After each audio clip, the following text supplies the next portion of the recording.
A casa que abre suas portas e o seu coração sempre para me receber, e aos amigos espirituais que são os responsáveis pelo trabalho os trabalhos que se desenrolam aqui.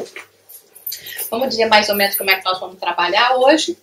Nós temos então um seminário sobre atendimento fraterno, né? Vamos estar usando aí algumas horas. Se alguém estiver cansado de ficar sentado na cadeira, quiser ficar de pé, que a gente só precisa da atenção, do ouvido e do coração. Se a perna está de sentado ou de pé, não tem problema. Precisar dar uma saidinha, nós vamos ter os intervalos de almoço, esticar a perna mesmo, um lanchinho à tarde, porque sem isso a gente não consegue, né? Como é um estudo, um seminário, é muito importante a participação de todos, com perguntas, com comentários, repartindo experiências que vocês podem ter tido. O que é interessante, às vezes, quando a gente fala, né, em alguns estudos espíritas em particular, que as pessoas acham que é uma coisa muito específica. Então, falar seminário de atendimento fraterno, o que eu tenho com isso? Eu nunca vou ser um atendente fraterno do centro espírita, para que vai me servir, né? Errado. Eu costumo dizer assim, você tem amigos, você tem família, você conversa com pessoas, então você vai se beneficiar desse estudo. Porque nada mais é do que nos dá, inclusive, algumas direções de como a gente pode estar atendendo melhor os nossos familiares, os nossos amigos e, consequentemente, se viermos a desempenhar essa função no centro espírita, mais especificamente, vamos ter também os instrumentos necessários para a gente poder trabalhar de uma forma melhor. Obviamente, algumas coisas vão ser mais particulares ao centro, mais particulares aos espíritas, que eu espero que todo mundo aqui já seja, né? Mesmo quando a gente fala, às vezes, de mediunidade, eu não sou médium, nunca vou trabalhar com mediunidade. Para que eu preciso aprender mais? Nós somos espíritos, espíritos imortais. Provavelmente já demos comunicação com o espírito através de algum médium. Os espíritos se aproximam de nós e nós temos sempre essa interação em termos de intuição, mesmo que não seja uma mediunidade ostensiva. E é sempre conhecimento. Então a doutrina espírita ela é muito rica em nos trazer conhecimentos importantíssimos para a nossa vida eterna. Não é simplesmente determinados pontos. Nós vamos ter bastante, né, leitura aqui, nós vamos ler, hoje vamos estar contando primeiro agora de manhã, com ajuda para poder ler aqui, e aí nós vamos parando, vamos comentando, vamos fazendo a interação necessária. Por isso que é mais gostoso a gente sentar dessa forma. Alguma pergunta, algum comentário já? Vamos começar? Não fiquem tímidos, ok? Então, começa com uma descrição, se você puder dizer pra gente. Desculpa que eu esqueci teu nome. Marta. Marta? Sim, Marta. Ser fraterno é ajudar aqueles que não têm esperança. É unir-se aos necessitados do corpo e da alma. É estender a mão àqueles que estão caindo no abismo. É inspirar confiança e transmitir amor. É oferecer amizade sem pedir nada em troca. É dar-se aos outros sem reservas e demandas. É manter seus pensamentos em Deus e transformar seus irmãos no propósito de suas vidas. É sentir em seu coração a alegria de ser e de fazer alguém feliz. É transformar a dor do outro em sua própria dor. É chegar ao céu e tocar cada uma das estrelas. É percorrer os caminhos que o levarão à paz. É, acima de tudo, saber amar. Não é isso que a gente sente por um filho, por um pai, uma mãe, um irmão? Somos todos irmãos. Então, nos descreve aqui como nós deveríamos nos relacionar com os nossos semelhantes.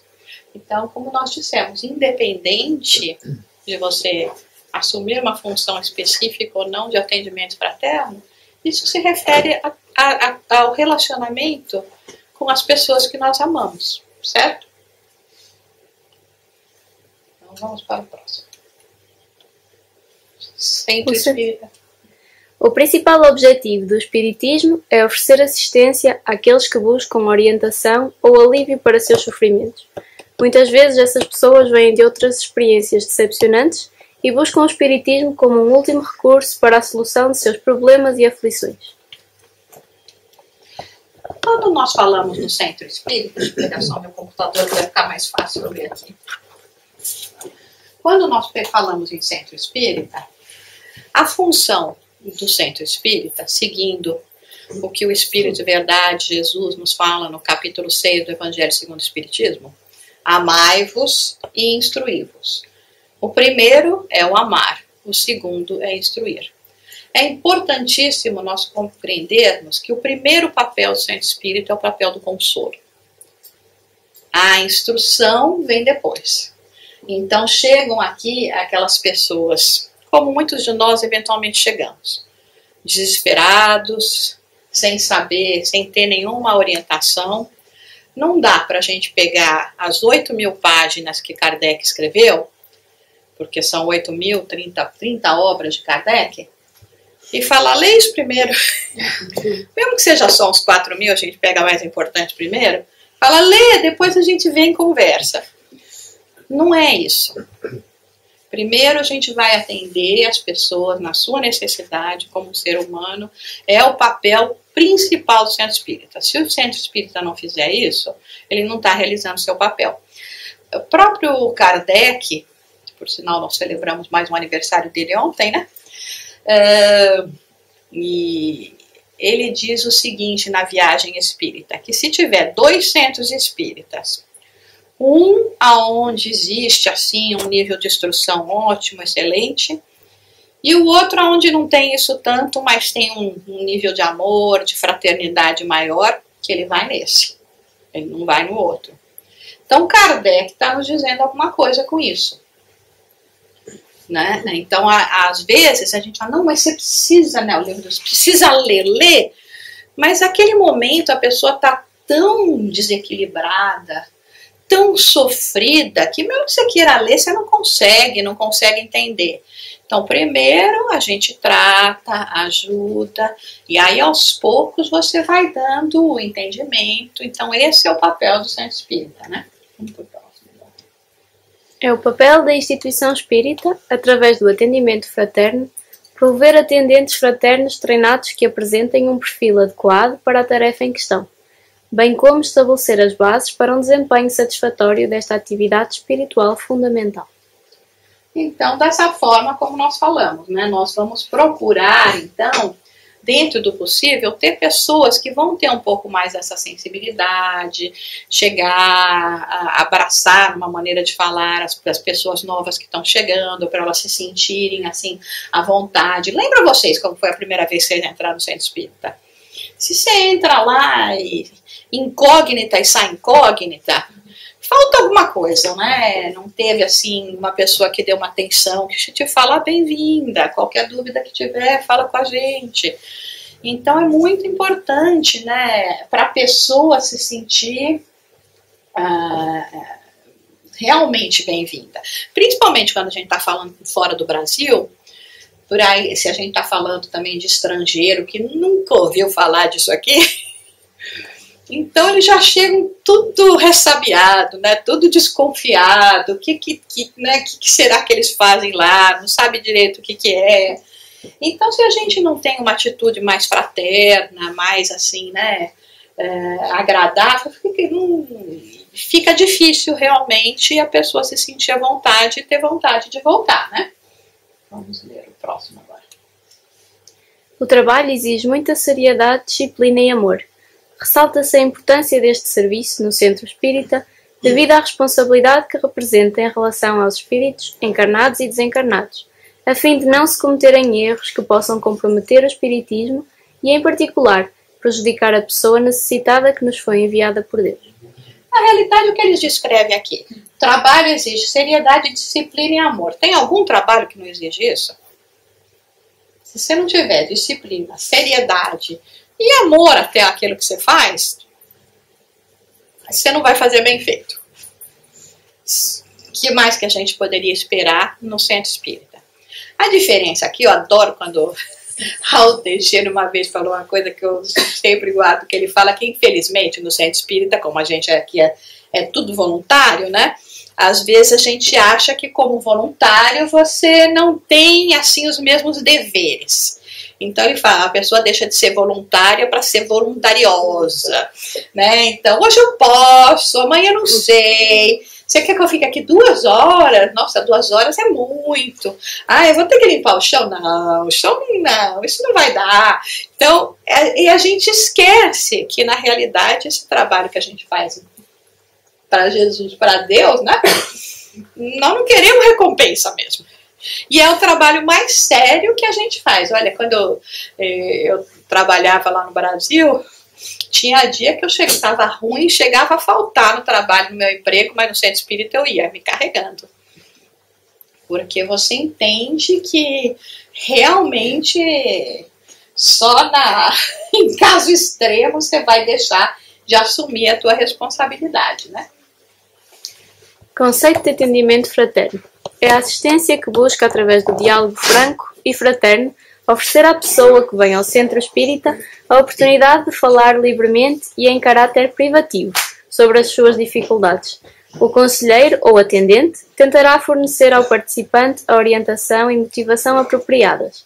Se necessário, o conselheiro também pode oferecer algumas orientações evangélicas, a fim de o participante ter uma compreensão mais ampla dos próprios problemas e indicar as atividades mais apropriadas do centro espírita de acordo com as necessidades do participante. Então, como conceito que é interessante que eles falam, né? É a pessoa que busca um diálogo franco e fraterno e nós dando a oportunidade dessa pessoa falar livremente. Aqui já é interessante porque aqui está dizendo que é a pessoa que vai falar, né? Não é a gente que vai ficar contando os nossos causos para a pessoa que chega lá e tá querendo ela desabafar, ela explicar a situação. Nós vamos falar um pouquinho mais à frente sobre isso, né? Mas então o conceito é esse, né? A gente se preparar e poder então oferecer esse tipo de trabalho. Por quê, né? Porque nós aprendemos que, pelo menos é o que falam, né? 90% das pessoas que chegam no centro espírita, elas chegam por causa da dor, né? Então, se chega por causa da dor, obviamente, essa pessoa precisa vir conversar, trocar uma ideia, tá? Assim, a gente sabe o que o sofrimento faz com a gente. Tem hora que realmente, se você não tem uma assistência, um entendimento, uma pessoa que você pode falar com uma certa confiança, que vai ter uma forma racional e amorosa de te ajudar e conversar com você, a gente não aguenta. Não é verdade? A vida, às vezes, é de pega umas peças boas na gente, né? Então é assim, e essa então é a finalidade do atendimento fraterno. Não precisa ter toda hora, nós vamos estar falando bastante coisa aqui, algumas coisas vamos estar repetindo. Então, por exemplo, ontem nós fizemos um pouquinho menor esse seminário num outro grupo, eles fazem um atendimento fraterno 1 vez por mês. Que seja, é o que dá para você fazer, faça dentro das suas possibilidades. Aquela coisa, todo o trabalho que a gente realiza no centro espírita não é uma questão de quantidade, é uma questão de qualidade, de como nós vamos realmente nos dedicar a esse trabalho. Então eu venho aqui com amor, sabendo que eu estou trabalhando para Jesus.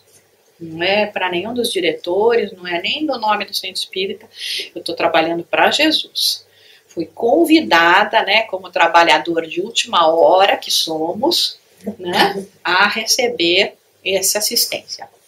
Vocês conhecem a parábola do trabalhador da última hora? Todo mundo? Vocês entendem bem essa parábola? Vamos lá, vamos falar. Que é uma parábola difícil da gente entender, né? Eu lembro que eu penei com essa parábola, levei... Eu também comecei muito cedo no espiritismo, queria ser metida, né? Era metida, eu sou até hoje. Eu falava, vai fazer palestra para dizer, claro que eu faço, aí fico tremendo. Ai, meu Deus, e agora? Eu vou lá na frente, vou falar, não sei o que vai sair. Enfim, sou metida. E achava, né, que podia conseguir entender, porque na realidade o que diz essa parábola? Chega que ele começa de manhãzinha, trabalha, ganha lá, sei lá, seus 50 francos, vamos dizer. É muito dinheiro, não? Por um dia só, tá bom, né? 50 francos. Aí Aí vem o outro que começa ao meio-dia. É pouco, bom, vai. Chega o outro que começa ao meio-dia, ganha 50 francos. Chega o outro que começa às 4 da tarde, o trabalho que termina às 5, ganha 50 francos. É lógico que os outros vão falar, mas como assim? Você deu 50 para esse que trabalhou 1 hora, então me dá mais que trabalhei 8. A ideia aí é justamente isso, não é a quantidade, é o trabalho que você realiza, o aprendizado que você faz. Então, a lição é, eu tenho que aprender. Eu aprendi, levou 1 hora, levou 5 horas, levou 10 horas, o resultado é o mesmo. É você ir, por exemplo, aprender a ler e escrever. Você levou 3 anos, o outro leva 6 meses, o outro leva 1 semana. No fim, todo mundo lê e escreve, não é verdade? É o resultado final. Então, é isso que é o trabalhador da última hora. Nós estamos começando na última hora, mas não significa que porque a gente está atrasado na nossa evolução, a gente finalmente não possa compreender a finalidade, né? Compreender e resultar com a qualidade. Tem gente que começa às 8 da manhã, enrola, e de repente o outro começou às 4, fez mais do que o que começou às 8. Então, tudo depende realmente do que a gente vai atingir. E é isso que o trabalhador da última hora representa, e é o que nós representamos. Então, quando a gente pensa que a gente está fazendo um favor para o centro espírita, Alírio Cerqueira, vocês conhecem Alírio Cerqueira? Ele tem um livro que ele fala, e eu gosto do Alírio demais. Ele é difícil, né? Porque ele fala o que é verdade, o que tem que falar. E num dos estudos dele, ele fala o seguinte, que o centro espírita não precisa da gente. É duro a gente escutar isso. Nós é que precisamos do centro espírita. Então, se a gente começa a achar que está fazendo um favor de estar aqui no domingo, passar o dia inteiro escutando a Jussarinha que vem lá de Ceilão, lá de Nova York, entendeu? Não está fazendo favor nenhum para ninguém, a não ser para você mesmo. Né? Então, é muito importante a gente realmente saber abraçar essas oportunidades, e quando nos é dada a oportunidade de estarmos assim conversando com o irmão, não necessariamente só no atendimento fraterno, que nem diz, sabe, às vezes, por exemplo, as pessoas chegam para mim e falam, ai, Jussara, obrigada, que você me ouviu, que você ajudou. Aí eu falo, olha, na verdade eu tenho que agradecer, e não é uma falsa modéstia. Porque se você receber ajuda, é porque você merecia. A gente só recebe, bom ou ruim, o que a gente precisa, né? Então, se você recebeu ajuda, é porque você merecia.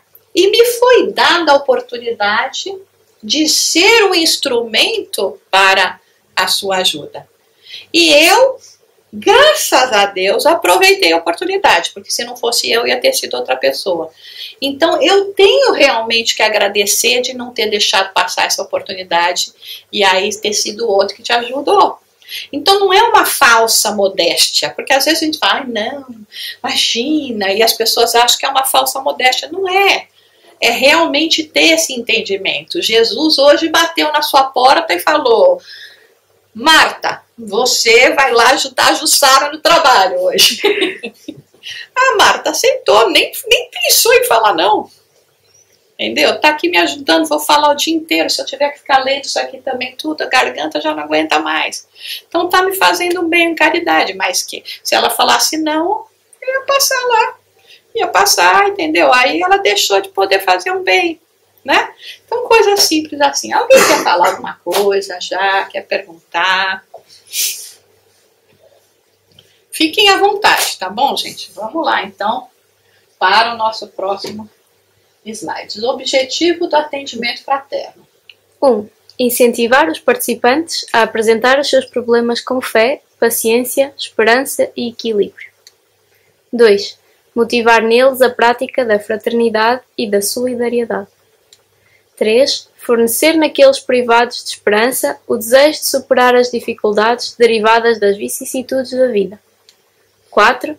Oferecer consolo e conforto espiritual aos aflitos, com vista a aliviar suas dores. 5. Apresentar a terapia da transformação interior, como um recurso essencial à assistência do participante. 6. Fazer uma triagem a fim de direcionar o participante ao atendimento fraterno oferecido pelo Centro Espírita. Então, quando a pessoa vem procurar, pede para ter uma conversa com alguém do centro, diretores que faz o atendimento fraterno, sem dúvida alguma, essa pessoa está com necessidade. Então, nós vamos procurar realmente deixar a pessoa à vontade, mostrar que nós estamos lá realmente para fazer esse trabalho de assistência, né? E para que eles se sintam, então, confortáveis de falar sobre os seus problemas. Às vezes não é nem falar, é só chegar lá e chorar. Então, a gente não pode deixar de ter isso aqui do lado, porque vem, às vezes, uma choradeira mesmo. E é duro, né, gente? Porque quando chega alguém que só chora, dá vontade de você chorar junto, né? Então, você vai precisar disso mais ainda, né? Então, é sempre importante, instrumento de trabalho necessário no atendimento fraterno. Olha, o Kleenex aqui. Como é que vocês chamam isso aqui? Kleenex mesmo, tá bom. Então, Kleenex, tá tão tranquilo, então. Então, às vezes a pessoa vem e só chora, né? Mas às vezes é isso que ela precisa aquele refrescar a alma. Então nós temos que estar lá e dando apoio. Nós vamos falar mais sobre isso, mas por exemplo, o momento do atendimento fraterno não é momento da gente fazer doutrinação, lavagem cerebral em ninguém, transformar uma pessoa em espírita. Porque ninguém aprende espiritismo em 10, 15, 20 minutos de conversa, você concorda?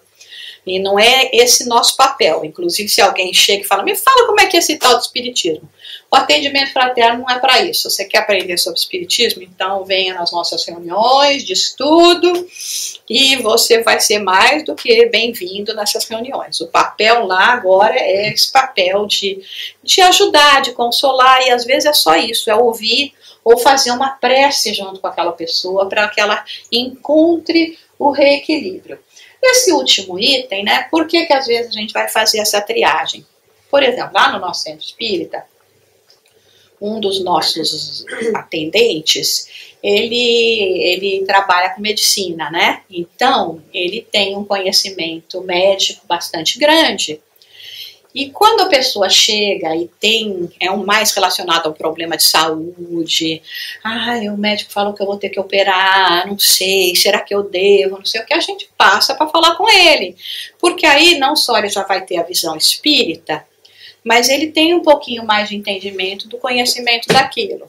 Se o caso já é mais escabroso aí de problema espiritual, já passa para a Jussara, né? Aí já lidar com os obsessores bravos, né? Vai lá falar com a Jussara. Então a gente vai às vezes direcionando. Por exemplo, se é homem, às vezes um homem se sente mais confortável em falar com um homem, dependendo da situação, qual é o problema que ele tem. Uma mulher, às vezes, vai se sentir mais confortável de falar com uma mulher. Chega lá o caso, meu marido está me traindo, o homem não presta, vou estar conversando lá com o Ricardo, não vai dar, né? Não vou me sentir à vontade de falar para ele que acho que o homem não presta, porque né, ele é homem também, não vai ter uma empatia, né? Então a gente procura, dentro do possível, porque nem sempre a gente tem essas possibilidades, né? Ter um pouco dessa sensibilidade de indicar que a pessoa fale com esse ou com aquele, certo? Faz sentido? Né? Pergunta, gente, fala um pouquinho. Não, eu acho interessante, por exemplo, quem não é mãe, e mesmo que a pessoa, fala, minha psicóloga, ela não é mãe, e é verdade que eu sinto que às vezes ela tem uma dificuldade com certos assuntos meus relacionados à maternidade. Tem, mesmo que a pessoa seja um ótimo profissional, mas ela não passou nessa encarnação por essa experiência, fica difícil. Ela vai ter uma visão que às vezes é boa, uma visão neutra, mas às vezes a gente precisa de uma visão mais... Eu não sei se vocês, né? Eu acho que até sinto isso. É verdade, você tem razão. Isso. Acontece. Eu, às vezes, eu tenho aqui minhas diferenças com Deus, sabe? Eu falo para ele, mas Deus, tu é danado. O que Deus já me aprontou nessa vida? Eu já passei por tanto dessas experiências que agora quando as pessoas chegam e vão falar comigo, eu sei o que a pessoa está dizendo, sabe? Eu sei o que a pessoa está sofrendo, porque eu já passei. Eu falei, Você precisa me fazer passar tudo isso para eu poder entender a dor do outro. Né? Então, se você fizer uma listinha aqui, família difícil, check. Pai, check. Check. Olha, tem pouca coisa desses problemas normais. Ditos normais. Ditos normais que a Jussana não passou, entendeu? Assim, demorou muito para eu chegar a essa conclusão. Eu falei, nesse meio tempo vou saldando minhas dívidas também, né? Mas é verdade essa a sua colocação. Até para entender, né, o pai e a mãe, porque eu acho que depois que você vira pai e mãe também, você tem uma compreensão muito maior em relação aos seus próprios pais, né? Então, isso também às vezes cria limitação. Alguém mais quer? Então, vamos ler o próximo. É importante lembrar que a maioria das pessoas que procuram os serviços do Centro Espírita pela primeira vez o fazem em busca de ajuda para si ou para os outros. Poucos são aqueles que vêm devido à curiosidade ou para saber mais sobre o Espiritismo. Mas seja qual for a situação, o atendimento fraterno será sempre uma recomendação adequada. Então nós vemos, né, realmente são essas situações. Às vezes não é a pessoa que está diretamente passando por um problema, mas é um filho, um esposo, né, uma mãe, alguém que vai ser querido a essa pessoa. Então ela chega pedindo algum tipo de orientação, tentando buscar algum conforto, algum entendimento, alguma maneira de ajudar. É lógico que quando a gente vai em busca da ajuda para outras pessoas, é sempre mais difícil, né? Jesus já dizia, ajuda-te, o céu te ajudará. Então, é muito importante a nossa ação em direção à compreensão de que nós precisamos de ajuda, que nós precisamos de crescimento espiritual. Então, quando a gente tem isso, nós vamos estar muito mais preparados, né, para aceitar e pronto para esse entendimento. Tem muitas pessoas que chegam ao Espiritismo, por exemplo, pela primeira vez, que estão cansadas de ouvir falar de Espiritismo. Às vezes tiveram até membro da família que era espírita, e ela toda hora não quer nunca saber. De repente, uma hora fala, sabe o que eu vou? E viram melhor do que os familiares que costumavam ir antes, né? Mais dedicados ainda. Então tem o nosso processo assim de amadurecimento, um momento que nós vamos estar mais prontos para realmente entender tudo isso, né? Então aqui, de novo, no atendimento fraterno, nosso papel não é transformar aquela pessoa em espírita. Nosso papel é atender um ser humano em sofrimento, como nós gostaríamos de ser atendidos, recebidos, se fôssemos nós que tivéssemos procurado. Entendeu? Uma questão que me veio agora à cabeça.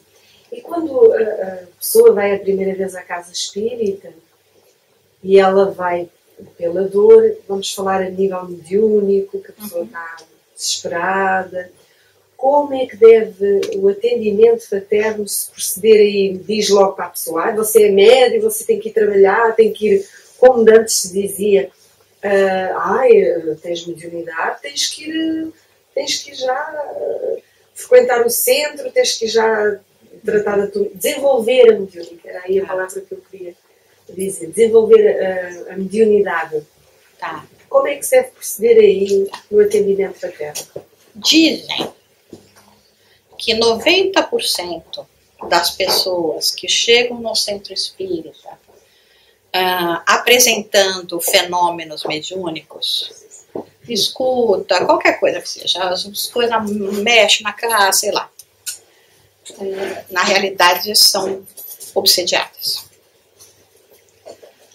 Não é mediunidade. A gente pode usar isso, a terminologia que se usa para isso é mediunidade patológica, dizendo que é uma doença, né? Obviamente, nós vamos estar falando um pouco mais disso para frente, mas o obsessor, para ter uma ascendência sobre a pessoa, ele vai agir pelos mesmos canais da mediunidade, né? Então vai estar atuando em perispírito, fazendo as conexões mentais e levando a uma certa hipnose, porque é o poder de sugestão que o médium também passa, né? Na realidade, quando a gente passa uma mensagem, eu estou sendo sugestionada pelo espírito para passar essa mensagem, mesmo que seja um espírito do bem. Então, eu sinceramente acho que é uma forma muito equivocada de chegar a pessoa com essa sintomatologia, a gente fala, não, você é médium, precisa vir, precisa desenvolver, porque se você não desenvolver vai ter chilique. Né? Eu acho que é um conceito muito simplista, né, de dizer que a pessoa realmente precisa estar no centro espírita. Eventualmente, alguns casos, depois que essa mediunidade patológica passa, até começa você ver que realmente a pessoa é realmente um médium ostensivo. Porque médium, como já diz Kardec, todos somos, né? Mas vai ter a mediunidade ostensiva de trabalho. Mas muitas vezes o que acontece, a pessoa chega lá com essa, para chamar um nome mais bonito, né, mediunidade patológica, é mais bonito que falar que você está obsediado, né, fala a verdade, né, agora ficou com o nome assim, né, científico, né, aprendi essa palavra com a doutora Marlene Lobre, esse conceito a gente tem, né. Então, você agora chegou lá a pessoa atacada de mediunidade patológica e faz o tratamento e fica bom. Aí fala, mas que coisa é essa que está acontecendo comigo? Antes de eu vir para o centro espírita, eu era médium. Agora que eu estou no centro espírita, eu não tenho mais mediunidade nenhuma. Aí você fala, graças a Deus, né? Porque não era mediunidade. Agora que você entende um pouco mais das coisas, a gente pode dizer, o que você tinha aí eram uns amiguinhos daquele dos bons, né, bravo, né, que estava te seguindo e te atrapalhando a vida. Então, agora que, graças a Deus, a desconexão foi feita, você não tem mais a mediunidade patológica. Vamos ver agora se por acaso, de repente, pode ser que se a tua tarefa é essa no centro espírita, mas obviamente você não vai falar tudo isso para a pessoa logo de casa, e muito menos falar, não, então se é médium tem que vir sentar na mesa mediúnica, porque a maioria dos casos não é mediunidade de tarefa, é obsessão. Uma palavra feia mesmo, obsessão. Certo? Muito boa essa pergunta. Alguma coisa mais? Comentário? Então vamos para o próximo. Diretrizes para o atendimento fraterno. Não tenho nada para ler. Desculpa, eu tô achando que a Martinha dormiu agora. É destinado às pessoas que vêm para a casa espírita buscando orientação, esclarecimento e ajuda moral e espiritual.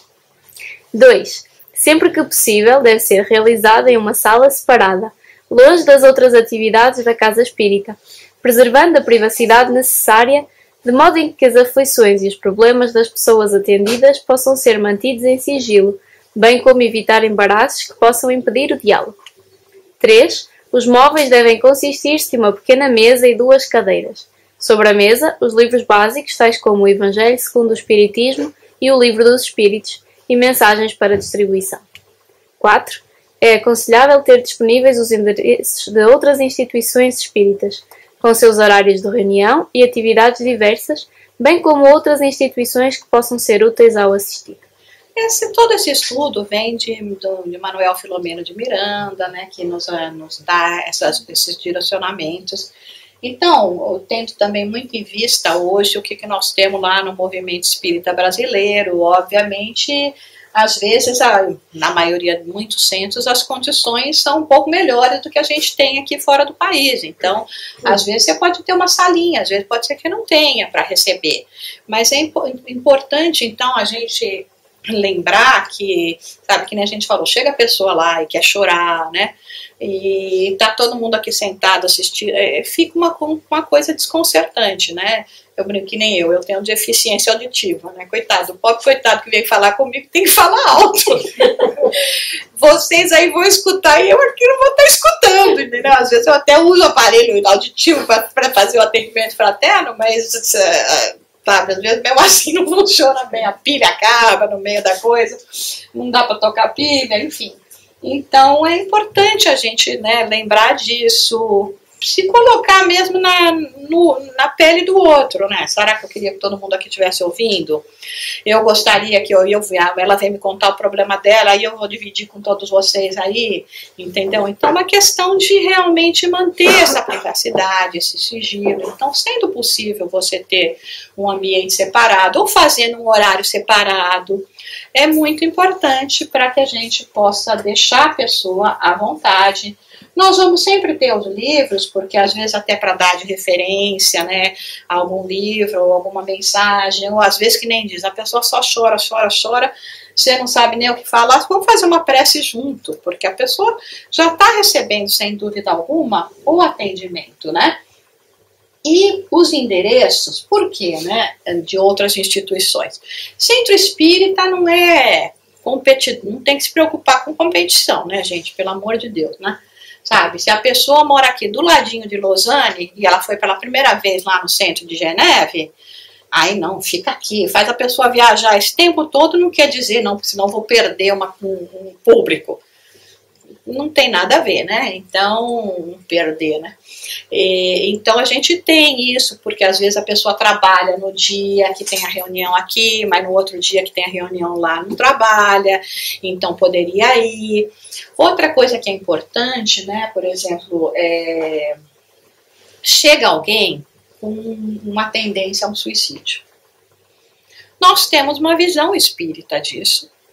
Mas, em princípio, a maioria de nós não vai ter a menor experiência de como lidar com o caso de uma pessoa que está com uma tendência suicida. Nós temos as linhas de atendimento ao suicídio, psicólogos que sabem como conversar, exatamente que tipo de psicologia usar para a palavra para poder ajudar. Então é importante a gente ter esses endereços. Chega aí a mulher que apanha do marido, entendeu? Não dá para a gente se meter e falar, deixa eu ver se machucou muito, nossa, tá ficando roxo. Não, não é nosso papel fazer isso, né? Mas tem as entidades que vão estar em cada país que vão poder te dar uma orientação, né? Então, esse tipo de, às vezes, de endereço à mão, né, de você perceber, olha, procura isso, da mesma forma que a própria ajuda médica, né? Quando a gente vê que o caso da pessoa é um caso muito mesmo de médico, né? A pessoa está querendo fugir da faca, mas não tem jeito. Mas fala, olha, vai lá nesse hospital, fala, conversa, entendeu? Então é importante a gente ter, dentro do possível, né, esses endereços para publicação, para distribuição. Perguntas, comentários? Então vamos para o próximo aqui. 5. É importante também ter uma lista dos livros básicos do Espiritismo e de outros livros complementares que estejam relacionados com o tipo de assistência a ser prestada, o que pode ser sugerido como uma ajuda para alcançar o equilíbrio espiritual. Neste caso, deve ser levado em conta o nível de dificuldade e de conhecimento do Espiritismo da pessoa assistida. 6. Pontualidade e assiduidade devem ser observados em todas as tarefas. 7. Chegar com alguns minutos de antecedência proporciona a oportunidade de renovação e preparação espiritual. 8. Conversas devem ser evitadas na sala antes do início da reunião, dando preferência às leituras silenciosas. Então é aquela coisa, né? É o nosso preparo, né? É importantíssimo a gente estar realmente se preparando para ser um canal, né, das intuições que nós vamos receber do plano espiritual, né? Isso então, quer dizer, se a gente chega da rua, em cima da hora, todo alvoroçado, né, preocupado, ai, quase não cheguei, né, não consegue nem respirar direito, então, até a gente se acalmar e poder entrar em sintonia com o plano espiritual, é muito difícil, né? Por isso que eles falam, então, chega antes, muitas vezes durante a conversa a pessoa fala, mas tem alguma coisa que você me recomendaria ler? Não necessariamente o Livro dos Espíritos vai ser um livro que vai te dar imediatamente um conforto. Pode ser um Jesus no Lar, né, que um livro, normalmente os livros de Emmanuel, de mensagens, vão te dar um pouco mais de conforto, sem ser uma coisa muito densa, né? Então a gente tem que ter também um pouco de entendimento de quais seriam os melhores livros para ler. Nunca vai ser Nosso Lar, tá, gente? Nosso Lar a gente acha uma maravilha depois que você já é espírita, mas se você não tem nenhum conhecimento de espiritismo, pega aquele livro e lê, você acha que o escritor viajou na maionese, né, como fala lá, né? Porque fala, que negócio é esse? Tem ônibus, comidinha, não sei o que, piano na casa, tapete no chão, então não estou entendendo nada, né? Sabe, depois que a gente tem um entendimento um pouco maior, né, aí você começa a apreciar a beleza e os detalhes desse livro. Ainda se for para recomendar eu ainda falo que eu gosto mais do E a Vida Continua, porque ele é um romancinho, né? Quer dizer, mesmo para quem acha que aquilo não é nada verdade, que é uma ficção total, vai pensar, puxa, mas olha, como seria bom ser assim, aí eu morro, não acaba, volto lá e ainda caso com o outro, né? Já contei o livro, para quem não souber. Acabei com o livro de vocês, pronto, sei para quem não fez a leitura. Então você faz esse tipo de... Você tem que ter um pouco desse entendimento, saber, né, discernimento também do que oferecer para ler, né? Que nem nós estávamos falando até antes de começar, o livro Paulo Estevão. O livro Paulo Estevão, na minha opinião, é um livro que a gente tem que ler anualmente, pelo menos. Todo ano você tem que pegar aquele livro, fala, hoje é o mês do Paulo Estevão. Aquele livro, enquanto você está lendo aquele livro, ele promove cura em você. Literalmente. Você parar porque ele te leva para um estado espiritual que realmente cura a gente, né? Então, mas de repente, apesar de ser um livro maravilhoso assim, ainda pode ser que você leve algum tempo para conseguir pegar no livro. É livro de história religiosa, né? Pode demorar um pouquinho para você ler, mas é importante todo esse tipo de discernimento. Paulo Estevão, segundo alguém nos disse, é bom para ler no quarto de banheiro, por causa de ter sempre papel higiênico colado para limpar as lágrimas, porque que tinha alguém que dizia, eu deixava o Paulo Estevão sempre no banheiro, porque eu lia quando ia lá. Um dia chego lá, estava marcado no outro sítio. Eu disse, meu marido anda lendo Paulo Estevão às escondidas e não me diz nada. Mas realmente é um livro de cura. Nossa, esse livro é uma maravilha. Eu, como já li várias vezes, às vezes eu tenho vontade de reler só a segunda parte, né? Adoro a segunda parte do livro.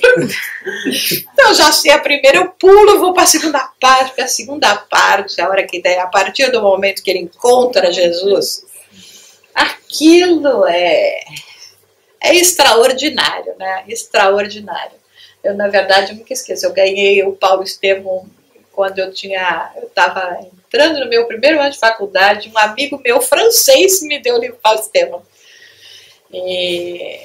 Nossa, e aí foi uma maravilha. Aí começou a paixão por Paulo Estevão. Enfim. Uma coisa muito importante que nós temos que observar... Queria falar. Oi, fala, por favor. O livro Paulo Estevão tem ele em áudio, né? Então, assim, é muito interessante. Eu faço muito fazendo comida, entendeu? Eu fico escutando, né? Assim, a comida já sai também, né? Arrumando a casa, varrendo. Então, assim, a gente tá ouvindo, vai ouvindo. Então, assim, eu, por exemplo, tem hora que eu me concentro mais em ouvir. Porque às vezes quando a gente para, né, fica sentado só para ler, então, só para o pessoal saber que tem em áudio. Não, tem áudio. Você pega na internet. Tem internet. Você descarrega gratuitamente. Ok. Porque o nosso lá eu li várias vezes assim também. Aí eu adoro por áudio, porque aí doutrina todos os espíritos que estão lá, né? Eu boto, às vezes, quando eu sinto que o ar tá pesado, como eu já não escuto muito bem, eu já tenho que pôr alto, mas para eles eu ponho no último volume. Então eu ponho bem. Olha, agora você vai escutar a palestra espírita. Não, eu tenho um caso tão gozado disso, uma amiga minha lá do Centro Espírita também, em Boston, né? Ela disse que um dia o filho chegou lá com um gato, o gato selvagem. Diz que o gato era uma coisa assim que agia como se fosse, sei lá, uma leoa, né? Quando chegava gente em casa, eles tinham que prender o gato, que acho que o gato foi muito abusado. Ele pegou um gato aí de um lugar dessa, né? E o gato foi muito abusado, tudo. Então o gato era uma coisa horrível, né? Agressivo. Se fosse gente estranha, então não tinha como chegar uma visita lá e o gato tá por ali, tinha que trancar o gato. Aí ela passou a colocar na televisão lá as palestras do Divaldo e botar o gato para assistir as palestras. Olha, ela falou, Jussara, é este o gato. O gato de uma mansidão, quer dizer, Divaldo, né? Com um certo até gato selvagem, você já pensou? Então eu gosto muito mesmo de ouvir assim à noite também, antes de dormir eu ponho e acho que é bom, então acaba sendo bom para a gente, para o ambiente espiritual também, né? Uma coisa muito importante dentro do atendimento fraterno é nós entendermos como ele se processa.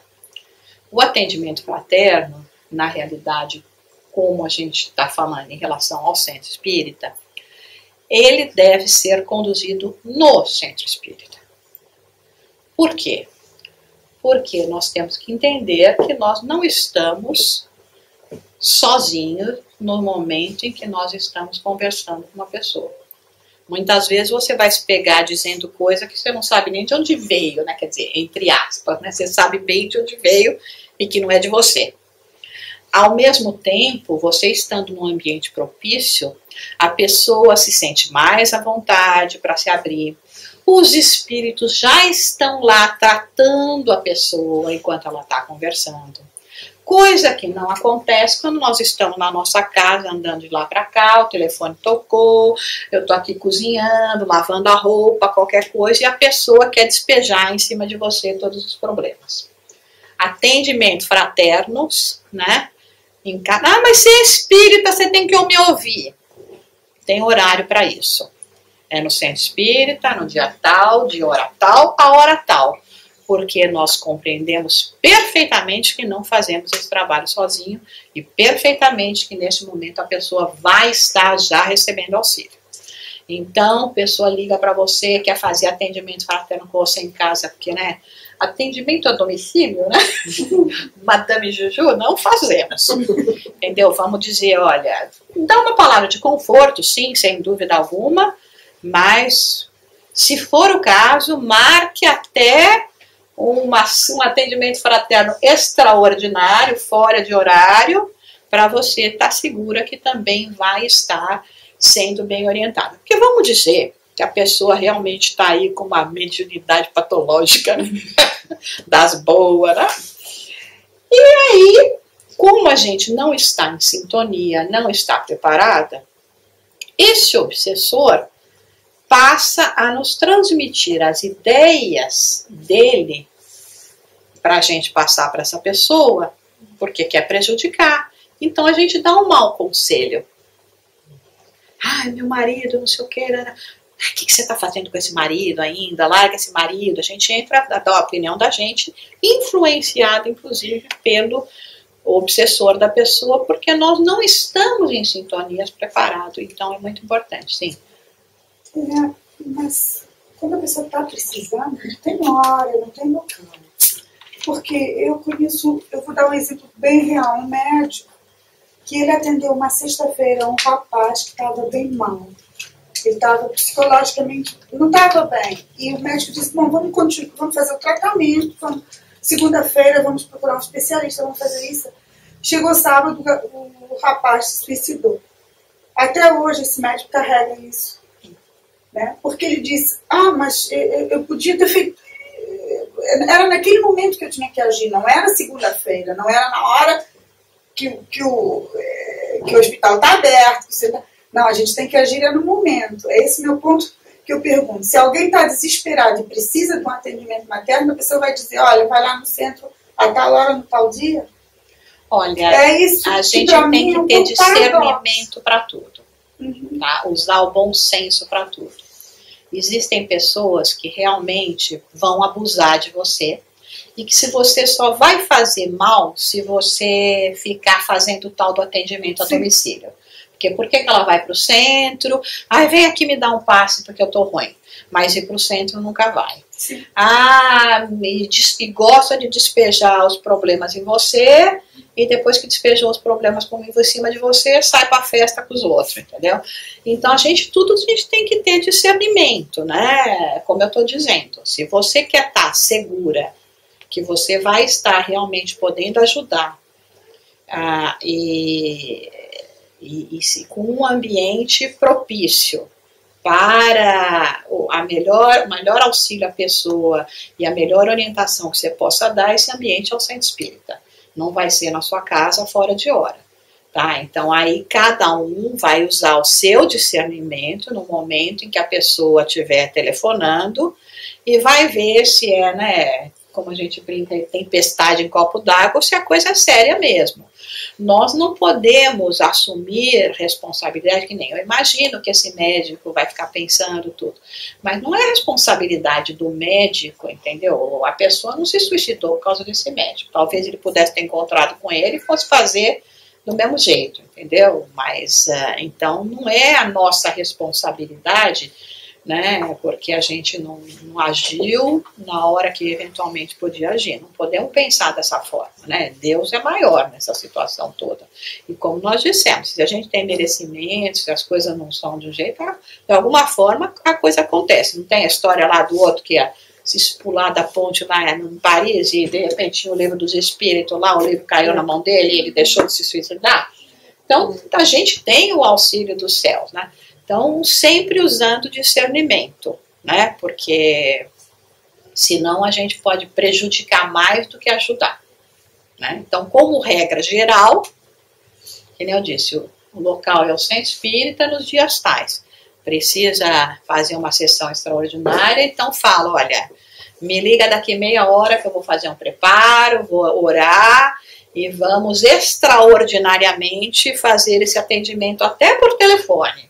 Tá? E existe um tipo de trabalho que eu conheci há um tempo atrás que eu achei sensacional, que se chama o Fio da Fé. Não sei se vocês já ouviram falar, é um trabalho que começou a ser desenvolvido lá por um grupo em Campinas e que é o atendimento via Skype, via telefone, só que eles estão no centro espírita fazendo esse atendimento, né?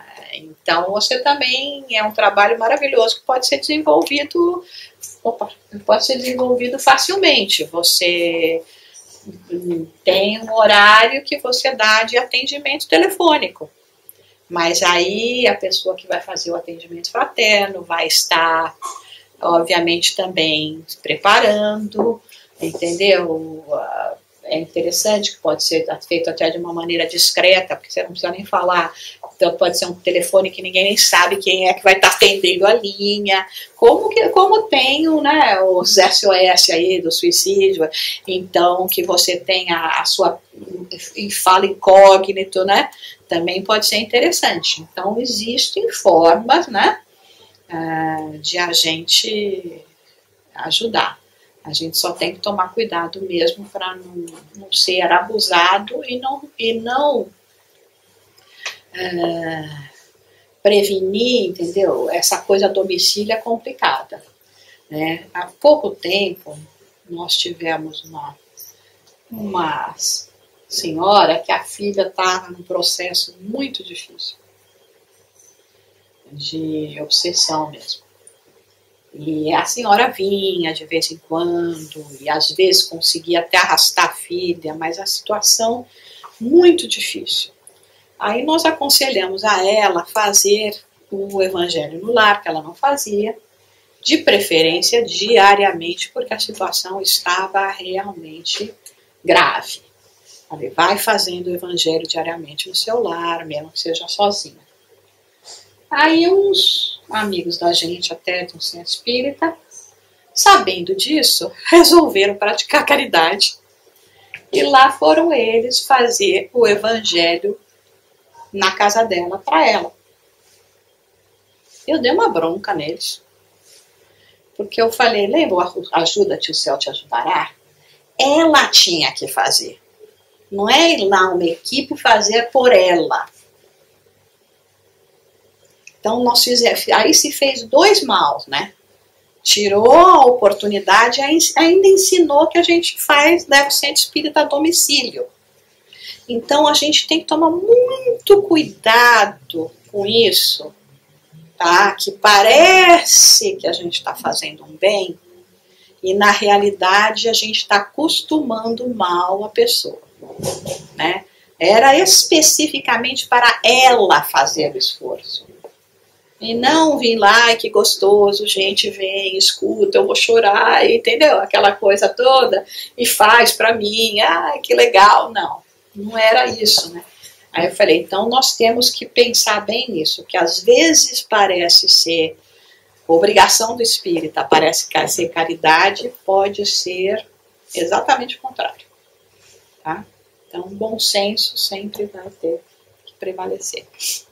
Jussara, É. essas pessoas, não no quadro do centro, mas privê, como você falou antes. É. As pessoas que vêm sempre, que se repetem sempre as mesmas coisas, estão sempre jogando em você e não fazem nada. Compreende o que eu estou dizendo? Quando tem um problema, joga e depois, bom, não quer, não avança, não... Como é que a gente... Então, se a gente está falando no nosso dia a dia, Sim. né, aí está falando com a Jussara, não está num atendimento fraterno. Sim, exato. Você dá um basta, né, uma hora. Fala, né? Exatamente. Agora, se você está aqui no atendimento fraterno e a pessoa vem e marca, sabe, às vezes é aquela coisa, aí é o teu papel, né? Sabe, é o teu papel como um atendente fraterno de escutar a pessoa falar. Quer dizer, porque na verdade às vezes é o processo também de todos nós, né? Tem muita coisa que a gente também sabe que deveria estar fazendo, reclama da vida e não faz, né?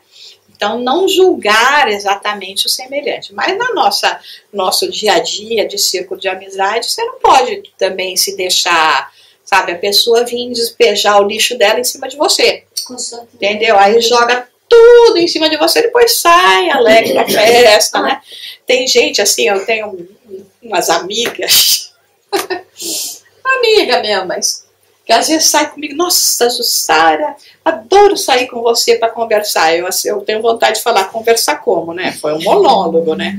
Porque você falou o tempo inteiro só dos seus problemas, das suas preocupações, não perguntou se eu vou bem, se eu não vou bem, se nada disso. Porque eu falo bastante assim em palestra. Fora de palestras eu até consigo ficar quietinho um pouco. Eu sou faladora, né? Mas também, né? Então, tem gente que é assim, né? Que chega e só, né? Ainda quando sabe que você é espírita, não gosta, mas não, ela vai poder me ajudar, sei o quê. Vem, despeja tudo em cima de você, né? E fala, ai, que delícia conversar com você, tô tão bem. Eu não falei nada. Porque fez o problema, né? Fez a catarse, né? Que é o que os psicólogos falam, jogou tudo para fora, aí se sente leve, né? E jogou o lixo todo em cima de você, né? Você não faz nada para avançar depois. Não, mesmo um pouquinho, um passo, não, nada. É difícil. Né? Aí você, sabe, às vezes, sei lá, às vezes se você tiver num dia bom, você escuta, tem paciência. Aí fala, ó Deus, né? Começa a pensar na vida um pouco. Entendeu? E deixa, mas não carrega aquilo com você, né? Porque o problema também é quando a pessoa vem e despeja aquele problemão em cima de você, você fica lá preocupada, não dorme à noite, e aí você vai ver a pessoa tá numa boa, né? No dia seguinte você encontra, a pessoa tá lá. Mas como? Não tava aí morrendo, as coisas ruins, tudo, e a pessoa tá lá, né? Só festa, né? Então aí a gente, de novo, né? Nós temos que ter que selecionar o que entra pelos nossos ouvidos, né? É importante, né?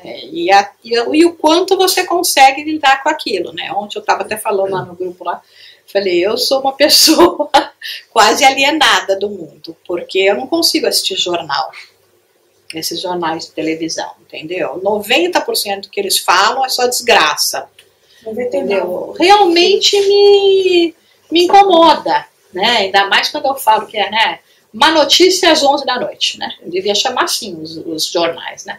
Você escuta todo aquela desgraça que aconteceu no mundo e vai dormir, né? Com aquele lixo mental, entendeu? Não dá. Então, às vezes eu fico alienada do mundo, não é que eu goste, mas porque eu não consigo assistir um negócio desse e de repente não me incomodar, né? E quanto mais gráfica for a desgraça, né, mais eles gostam de apresentar, né? Então, a gente tem que ser seletivo com o que entra na gente, né? Eu lembro sempre de um exemplo do Divaldo, né? Que na mediúnica, né? Foi na mediúnica que vinha aquele espírito obsessor durante, acho que 10 anos, o obsessor, né? Sempre falando. Aí um dia Divaldo falou, meu amigo, a gente acabou meu repertório. Eu não sei como que eu vou falar mais você, porque acabou. Esgotou, não tem mais nada. A gente já falou tudo que tinha, que, né? Tem 10 anos você tá do mesmo jeito, né? Quer dizer, então assim, a gente pode também virar pro meu amigo, falar com minha filha, acabou o repertório que eu ouvi, não tem mais não. Não tem verdade. Né? É uma boa essa, gostei dessa, vou adotar essa prática. Acabou o repertório, já falei tudo que eu podia ter falado. Você não tem outro bolo para fazer? É sempre o mesmo? Exatamente, né?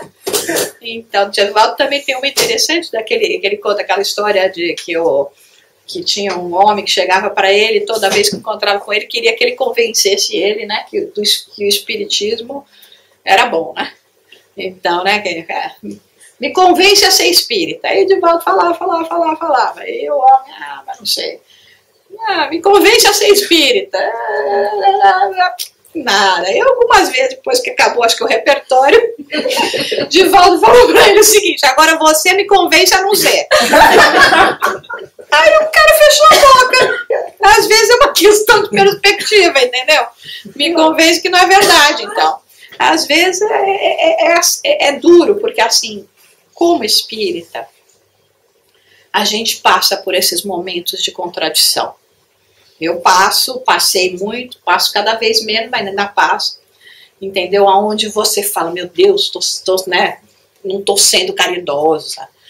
Mas você tem que ter esse discernimento, sabe? Você não pode comprometer o seu bem-estar, o seu momento familiar. Não, deixa a comida queimar que agora eu tenho que fazer um atendimento fraterno. Às vezes eu acho que isso é a sutileza das trevas atuando sobre nós de uma forma que vai chegar no momento que você vai falar, mas não dá mais, a tua família inteira vai reclamar que não aguenta mais comer comida queimada, porque você está lá no atendimento, sabe, que não era para fazer, e a gente achando que está fazendo benefício. Então, fica sempre de olho, faz prece em benefício da pessoa, a gente faz o que pode, mas não, né, tem que ser realmente cuidadoso com tudo isso. E isso dá essas, mas eu podia ter feito aquilo, deixei de fazer. Algumas vezes a gente vai ficar arrependido mesmo fala, puxa, eu deixei a oportunidade passar. Mas às vezes até dá tempo de remediar, né? E como a gente disse, a pessoa estava merecendo, precisando, vai vir por outro, não veio pela gente, infelizmente. E aquela coisa, nós não somos ainda, infelizmente, vai demorar muito, essa é uma notícia que todo espírita tem, para a gente ser perfeito. Né? Se a gente acha que vai chegar no fim dessa encarnação, né, a Aurélia e a minha, não vai dar certo, né? Aí a gente vai ficar mesmo, vai falhar, porque é decepção, é frustração. Né? O problema não é a gente falhar, porque se a gente está aqui na Casa Espírita, a gente sabe que não vai ser nessa encarnação que nós vamos chegar lá. Todo mundo já sabe. O problema é simplesmente dosar a nossa parte egoísta. Entendeu? Qual é o ponto em que não é mais o egoísmo, que é uma proteção a mim, e não é esse ponto. Encontrar esse ponto é o problema. Porque eu posso estar tendo uma atitude de dizer assim, não, eu vou me proteger. Mas não é eu estar me protegendo, é uma atitude egoísta. Para mim, nesse ponto, assim, até que ponto é o meu egoísmo que está agindo ou é a minha proteção? Onde está o limite? Achar isso. Exatamente. Cada um tem que achar seu próprio limite. Por exemplo, quando eu faço essas viagens aqui que eu estou fazendo essa com vocês, né, que eu amo, adoro, tenho paixão pelo que eu faço, quando eu chego em casa, eu literalmente fico 2 dias de cama. Eu fico de cama. Estou completamente exausta, exaurida, entendeu? Às vezes até com alguma coisa mais fisiológica, mais grave, entendeu? Mas eu não deixo fazer o que eu gosto, porque eu já minha agenda 2 dias depois é livre. Entendeu? Não toco na mala, não toco em nada, fico lá, entendeu? Só me restabelecendo. Entendeu? Então, mas sabe, você veja, cada um você vê o seu limite, até onde dá para fazer. Em todas as situações, entendeu? Eu não vou deixar de fazer uma coisa que eu sinto até que é um grande benefício para mim, porque depois eu preciso parar 2 dias e descansar, entendeu? Fuso horário, tudo isso que é difícil, né? Teu organismo, a hora que você está jantando, eu tô quase tomando café da manhã, de repente, entendeu? Então, toda essa readaptação fisiológica, então eu dou tempo ao meu organismo também se restabelecer, sabe? Sempre que possível, eu tento chegar 1 ou 2 dias antes pelo mesmo motivo, para poder tentar fazer um trabalho melhor. Então, todas essas coisas. Agora eu vou falar, ai meu Deus do céu, vou falar, sabe? Que nem, hoje eu até falei com a Regina sentada, a última vez que eu vim aqui, eu fiz um seminário para vocês, eu saí daqui, meus pés estavam desse tamanho, minha perna. Eu tô de meia elástica, mas eu não deixo de fazer, entendeu? Então você vai achando soluções, entendeu? Eu falei, vou dar uma sentadinha hoje e tal. Enfim, então, sabe, agora, a gente sempre pode achar muita desculpa. Não dá porque a perna vai inchar. Não dá porque eu vou ficar muito cansada. Não dá, então... Aí é o egoísmo que está trabalhando. É esse ponto que a gente não sabe. Bom, eu estou falando por mim, não sei. Mas que para mim é exatamente muito difícil. E talvez eu luto sempre contra o egoísmo. Vou sempre para o outro extremo. E não é bom.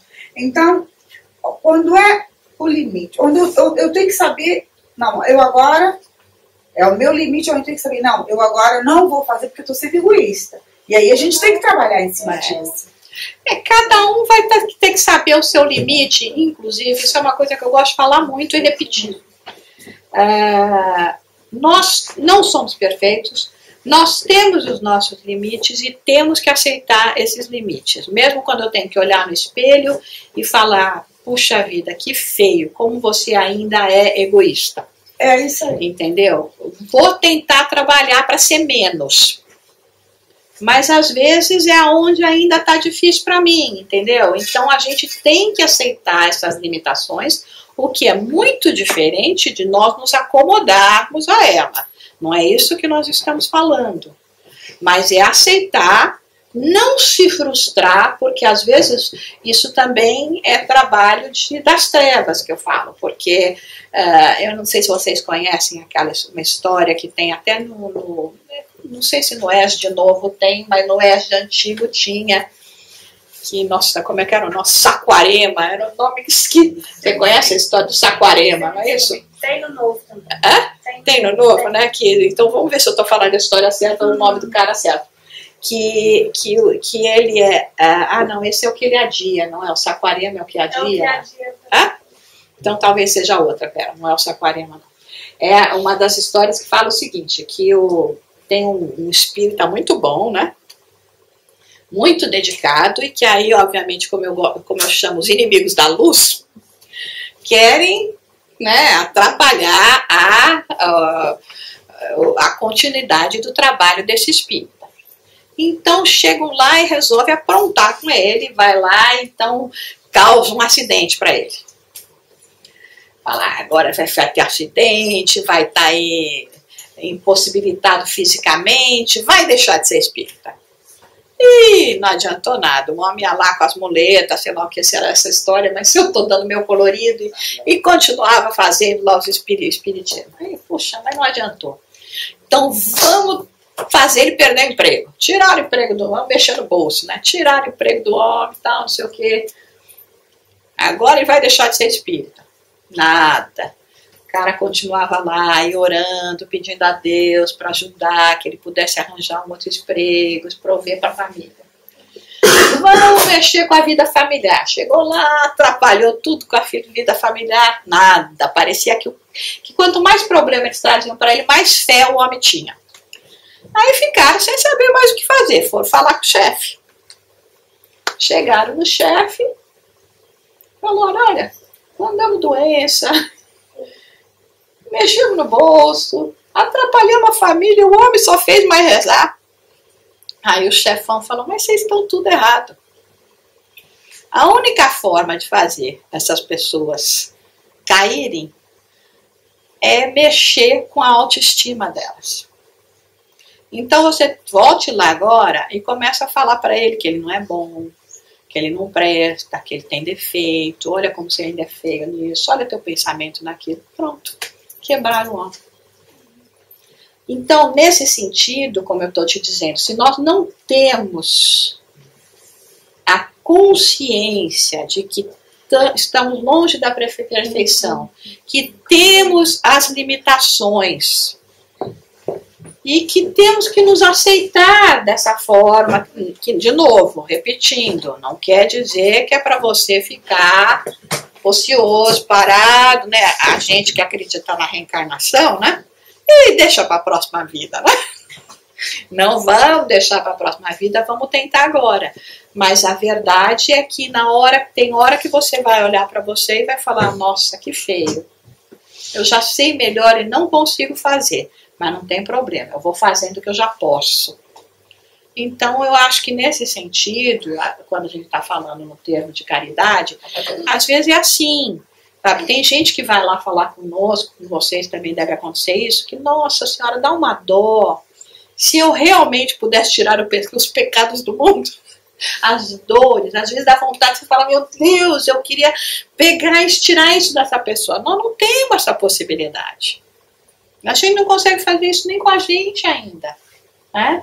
Então, entender isso, né? A nossa pequenez, impotência, limitação, mas sempre procurar fazer o melhor que dá, né? Hoje, talvez a gente deixe passar algumas oportunidades, mas para frente a gente vai aprendendo a ver essas oportunidades, né? Abolir a culpa, no caso, né? Você estava falando, culpa, que a gente se responsabiliza. Ah, sim. Começa a se culpabilizar. Estava ouvindo o Givaldo antes, estava falando que ele se culpou muito durante muito tempo. Quando ele se alterava, a voz que ele era tudo. A gente não imagina que a culpa nos transforma, nos leva a... A culpa é terrível, né? A culpa e o medo são terríveis algozes. Vamos lá um pouquinho para frente. 9. Deve-se evitar a cobrança de contribuições, doações ou vendas nas reuniões públicas, a fim de evitar a caracterização de pagamento em troca de benefícios. 10. Manifestações de desencarnados devem ser evitadas nas reuniões públicas que acontecerão em reuniões privadas para esse fim. 11. No caso de manifestação mediúnica por parte do participante, o atendente, com carinho e firmeza, irá orientar a entidade e o médium, enfatizando a necessidade da disciplina. 12. No dia da tarefa, a preparação espiritual por meio de leituras e oração é indispensável, mas principalmente por meio do controle das emoções. Bom, a questão, por exemplo, das contribuições, né? Não sei se aqui vocês têm um dia que é específico para o atendimento fraterno, para o tratamento, para os passes.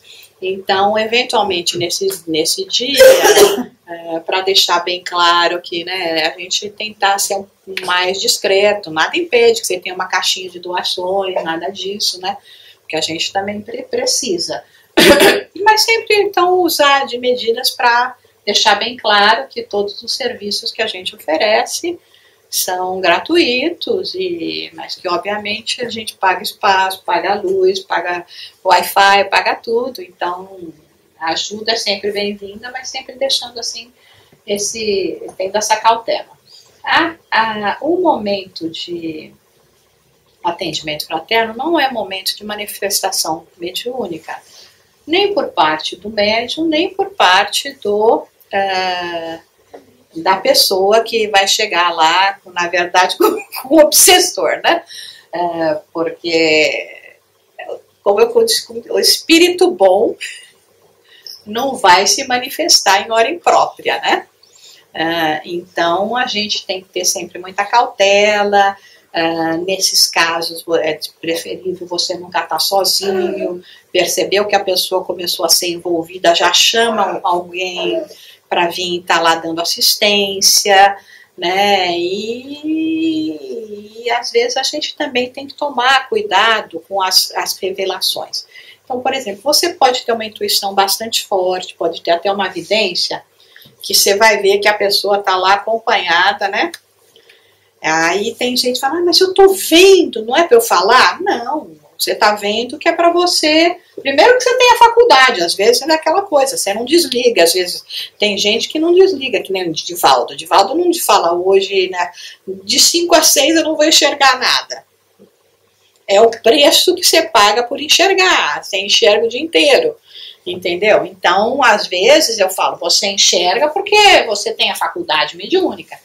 Mas também, às vezes, você enxerga porque é para poder te dar uma ideia do caso, do que a pessoa está passando. Mas não para fazer a revelação para a pessoa. A pessoa já chega lá desesperada, não sei o que, você fala, nossa, tô vendo que do teu lado, coitada, ela sai de lá pior do que entrou, né? Agora vai estar pensando toda hora que está lá acompanhada por uma figura das piores possíveis. Ou então você vira e você faz terapia de outras vidas. Estou vendo que você era senhor de escravo, abusou dos nossos irmãos. Tadinha, não dorme nunca mais, né? Porque o sentimento de culpa, e a gente não sabe nem se é verdade, né? Porque você nunca sabe se, né? Se eventualmente não pode ter aí uma interferência ainda do obsessor, mesmo que você esteja num momento, num lugar protegido. Então, lembrar que as revelações que a gente tem muitas vezes através da mediunidade é para a gente poder analisar e ver de que forma a gente pode orientar. Estou vendo lá que está todo obsediado, vou falar, vem para o centro, toma uns passes, faz o evangelho no lar, tenta entrar num curso que vai educar ele e você, entendeu? Mas você não fala nada. Então não é o momento de a gente estar fazendo essas revelações. Perguntas, comentários? A maioria das pessoas que vêm para o centro vem em busca de resposta. E logo querendo que as pessoas que trabalham na casa, que digam, você... O futuro, já o presente, tudo. Já. No caso, tem muita gente que pergunta, mas eu fui lá, mas eles não disseram nada. É porque a gente não é, que não digo, não é Madame Juju, né? Você vai lá, Madame Juju, resolve seus problemas, conta tudo, entendeu? De graça ainda, nossa, que beleza, né? Não, lá nos Estados Unidos, às vezes a gente tem esse problema, porque lá é a terra do que eles chamam psychics, né? Então, às vezes eles vêm lá, chegam aí uns americanos que caem lá de paraquedas, como a gente fala, e vêm e achando que vai ter uma consulta, né? Que eles chamam lá reading, né? Que eu vou fazer uma leitura lá, e aí a gente fala, não, aqui a gente não faz isso. E aí a maioria deles são educados, escuta até o fim,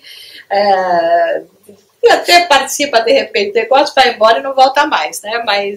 Mas não é o papel do centro espírita, né? Porque Kardec sempre falou, né? Acho que da outra vez que eu vim aqui, eu não fiz um estudo de mediunidade com vocês? Foi. Então, no final, lembra quando eu apresentei aquele slide, né, que Kardec diz que o que menos interessa no espiritismo é a mediunidade, né? Aí você fala, meu Deus do céu, né? Tem livro desse tamanho, estudamos 6 horas aqui, né? Porque realmente não é o propósito do espírita, né? O propósito do espírita é a gente usar os fenômenos que tem nos ajudado, mas é a autoeducação, né? A renovação moral, né? Então, não é se você ter revelação, se eu sou médio forte, ou não sou médio forte, né? Sei lá o que é isso, né? Entendeu? É justamente todo esse trabalho de transformação moral. Mas não é o que as pessoas querem, né? É aquele negócio, quando você está ainda imaturo, você não consegue, né? Sabe, você não pode levar a criança num museu que só tem quadro e ela achar tão legal quanto ir para Disney. Entendeu? Então é a nossa mesma, numa certa proporção, a mesma coisa. De repente eu só quero brincar, só quero ver, né? Eu não estou ainda podendo analisar uma pintura, entendeu? Sabe? Então é isso, né? Mas é isso que muitas pessoas vêm ao centro procurar. Quando eles chegam, eles já falam, eu quero uma solução para os meus problemas. E aí quer a solução como se os trabalhadores do centro tivesse ali a força mágica que iria resolver. Uma vez que ele vem 1, 2, 3 vezes e vê que não é assim, eles desaparecem, não tem mais. Então, é o caso que ele fala. Normalmente, assim, se é uma coisa mais emocional, espiritual, né, você não pode exatamente falar isso, né?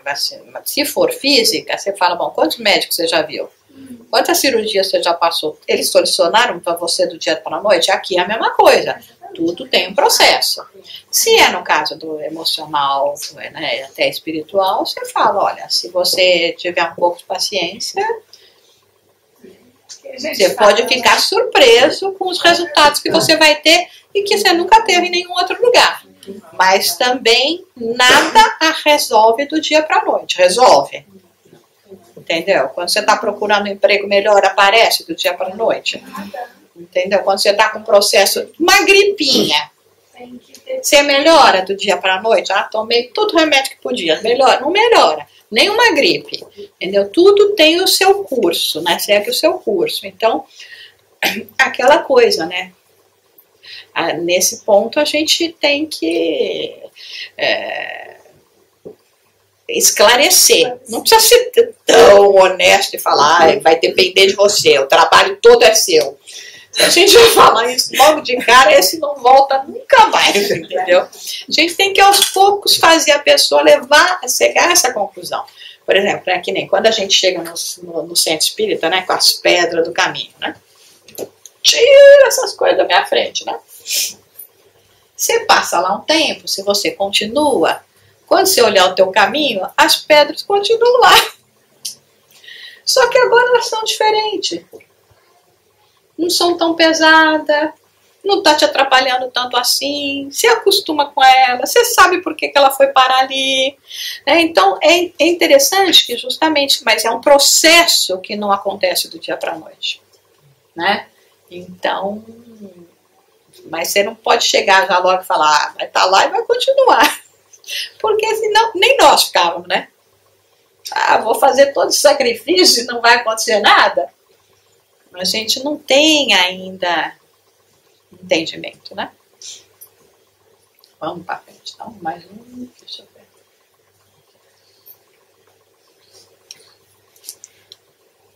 (13) Ataques, censura ou comentários desrespeitosos a outras religiões não devem ser permitidos. 14. As atividades desse departamento devem ser planejadas com antecedência por meio de elaboração de um programa e cronograma com datas e trabalhadores. 15. As tarefas devem ser realizadas tanto quanto possível em rotação ou turnos, de modo a que os trabalhadores tenham a oportunidade de aprender através do serviço. 16.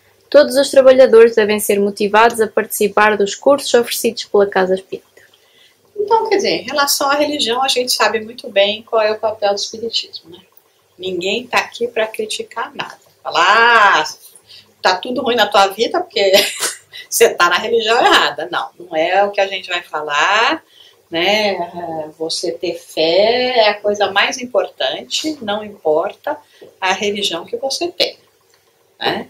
Então a gente respeita, não precisa mudar de religião, até porque nós nem caracterizamos espiritismo como religião.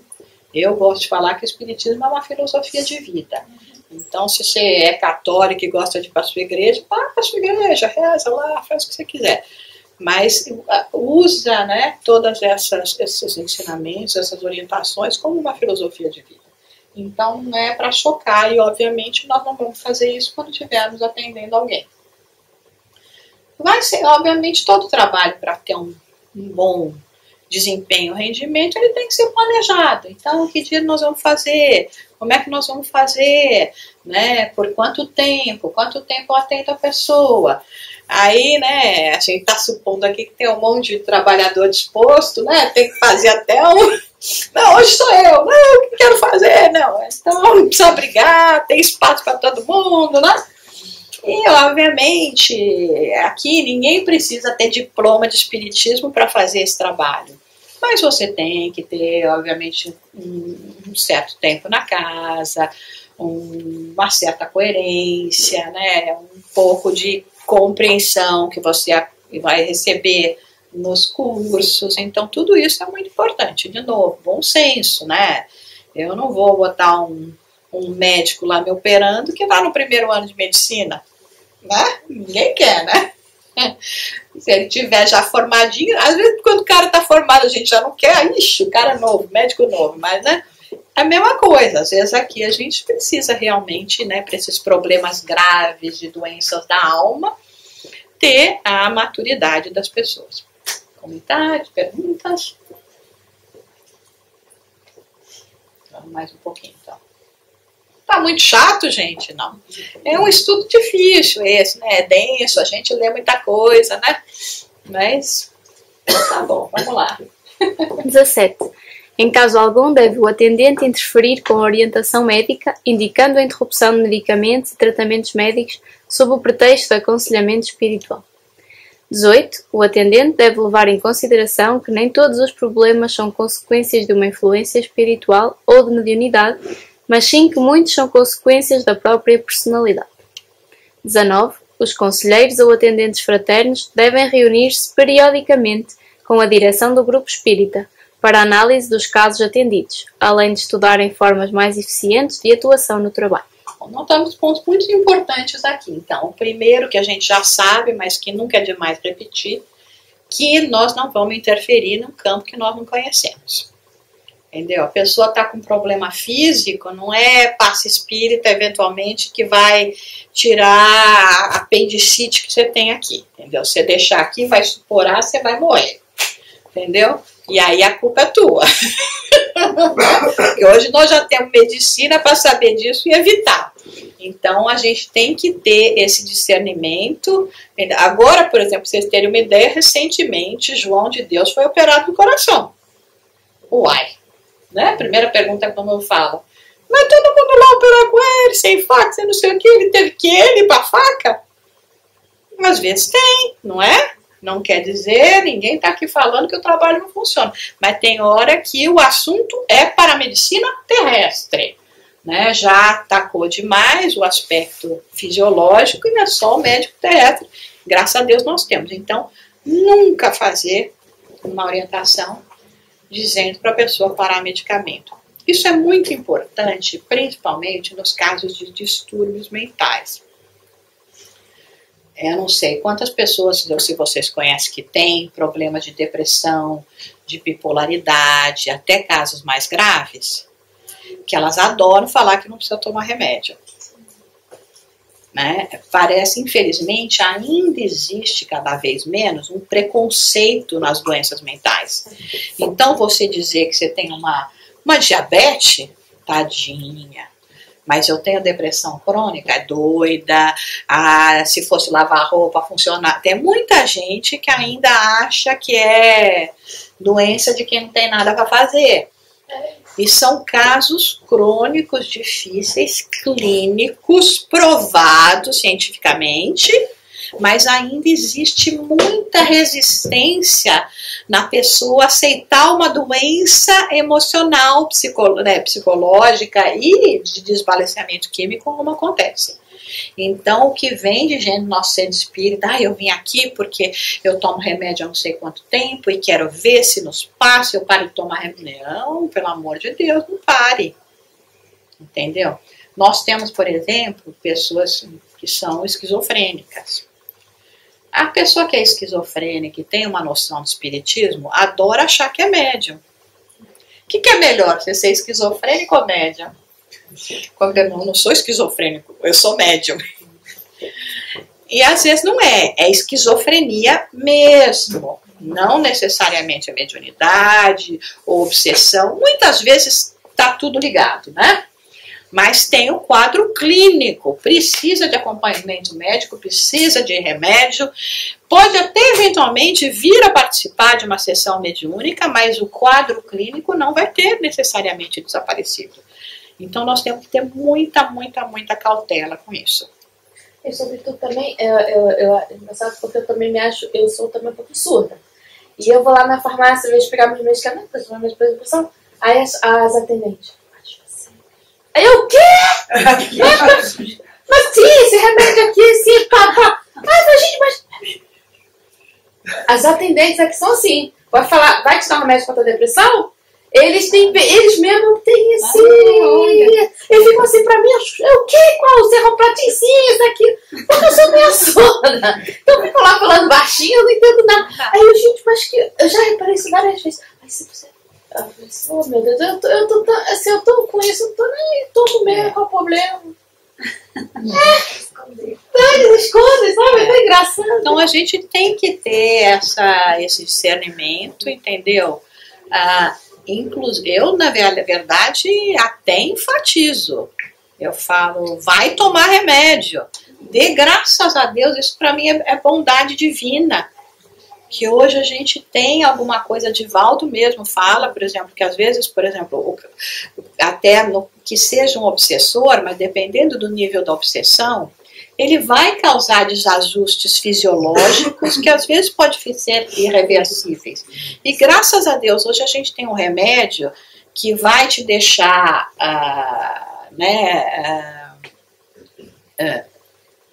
bem, né, normal. Você vai deixar de usar esse recurso que eu acho que é divino? Eu acho que é divino, né? Não sei o que vocês acham, mas essa é a opinião da Jussara. Eu acho que é divino, entendeu? Todos esses recursos